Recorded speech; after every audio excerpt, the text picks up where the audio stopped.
जीवन हमें एक मौका देता है, इसलिए जब भी सही कॉलेज चुनने का समय आए तो सिर्फ मंगलायतन यूनिवर्सिटी आपके बेहतरीन भविष्य और सर्वांगीण विकास के लिए। महाराष्ट्र के मुख्यमंत्री देवेंद्र फडणवीस ने छत्रपति संभाजी नगर में स्थित मुगल बादशाह औरंगजेब की मजार को हटाने को लेकर अपनी प्रतिक्रिया दी है। उन्होंने कहा है कि ये आम सहमति है कि औरंगजेब की मजार को हटाया जाना चाहिए, लेकिन इस प्रक्रिया को कानून के दायरे में ही करना होगा, क्योंकि ये स्थल भारतीय पुरातत्व सर्वेक्षण यानी ASI के संरक्षण में आता है। फडणवीस का कहना था कि पिछली कांग्रेस सरकार ने इस स्थल को ASI के संरक्षण में दे दिया था, इस कारण ये एक संरक्षित स्थल बन चुका है।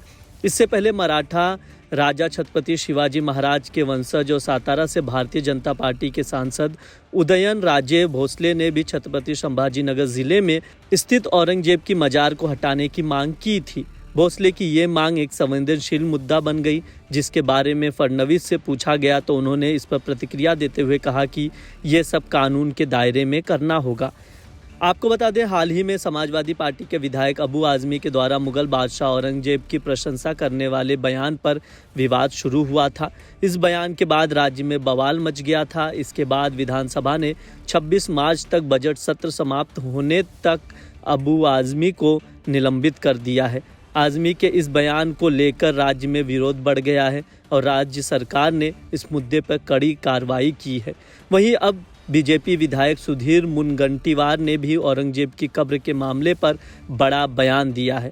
बजट सत्र से पहले मीडिया से बातचीत के दौरान सुधीर मुनगंटीवार ने कहा कि इस बजट में समाज के सभी वर्गों को केंद्र बिंदु मानकर पेश किया जाएगा। हमने चुनावी घोषणा पत्र में जो भी वादे किए थे उन्हें निभाएंगे।